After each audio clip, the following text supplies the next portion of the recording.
Virus that can access your computer and mine cryptocurrency back to hackers has reportedly infected thousands of government websites. Kicked off over the weekend. It's even affecting the UK's data protection watchdog. You can see the irony there.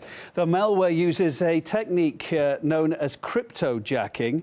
Now, here's why and here's how it works. It effectively hijacks computers that visit infected websites and then covertly mines cryptocurrency using the laptop or desktop's capability. Stay with me here. Finally, it then sends the mined coins back to the hacker and then onto their online wallet. All right, Scott Helms, the man that exposed all this, cybersecurity expert who broke the news that government websites had been infected, along with thousands of others, in this cryptojacking virus. You're a hero, Scott.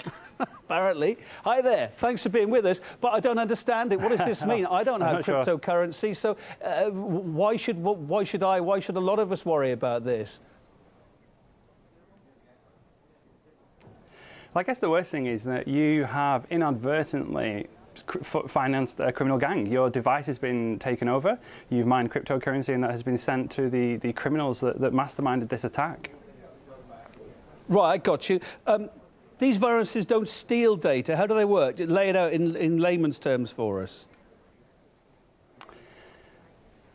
Yeah, so whilst you're on one of the infected websites, which included some government websites here in the UK over the weekend, what happens is your device is temporarily borrowed by the bad guys, and they use that to do these complex mathematical operations, and that results in you being rewarded with cryptocurrency, which is, can be converted into real money, and then the bad guys make away with that, and you have been used, your computer, your power at home has been used to generate funds for these criminal gangs. Now, this the way that this got in apparently was through something called Browse Aloud. Yeah, that's something that deaf and hard of hearing and yes, hard of sight people use. That's something that a lot of people have got, and that's how it got in. That's the crux of the problem, is it? Yeah, so a lot of the websites that were impacted were kind of official or government websites, lots of local councils and departments here in the UK, because they all load this software for visually impaired visitors to their websites to have the website read out loud to them rather than having to read the website. And the attackers have compromised this third party.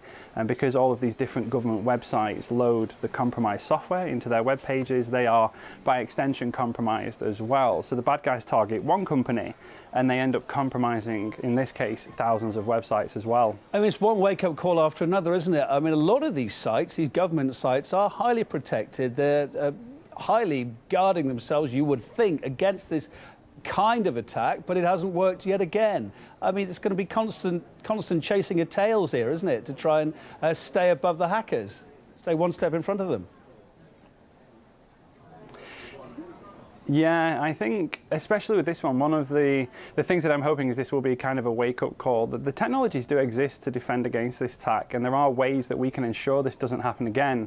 Unfortunately, it seems that they weren't in place in many examples over the weekend, and I'm hoping that we actually got away quite mildly with cryptojacking. It could have been a lot worse, and what I'm hoping is that this will serve as a wake-up call going forwards, and we may see organisations start to protect against attacks like this. Yeah, but the more and more that people use cryptocurrencies, the more and more of this we're going to see, are we? Yes, I think so. I think certainly the rise of cryptojacking is related to the value of cryptocurrencies. So as a cryptocurrency increases in value, if you can steal it or obtain it illegitimately, then your proceeds increase. They're worth more. So I think, yes, that we will see the rise of more cryptojacking attacks like this, partially motivated by the increase in the value of cryptocurrencies, and partially motivated right now by the ease with which these attacks can be carried out. And it's, I suppose, unless somebody pulls a finger out on this, it's going to deter a lot of people from trying their hand out with cryptocurrency, with buying this stuff, putting their hard-earned dosh somewhere that could just disappear. I hope not. Yeah, I mean, it doesn't look great when headlines are made about cryptocurrencies and they're being used by criminals. They're being obtained illegitimately and mined illegitimately, like we saw with this attack over the weekend.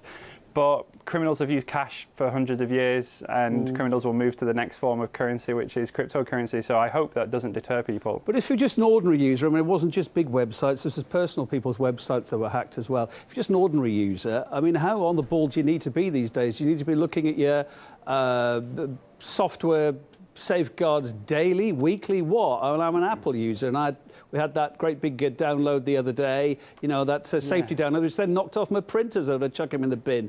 I mean, if you're not really big time into cryptocurrency, but you might like to try it out, it is really off-putting. And if you're not so into your computer safeguards, just a normal human being, what should you be doing? I think there's a few common things. Unfortunately, with this attack here, because it was government sites that were hit, you as a user would quite legitimately go to one of those websites and not expect to become a victim of an attack like this. Fortunately, this was, as I said earlier, quite a mild example of what the attackers could have done.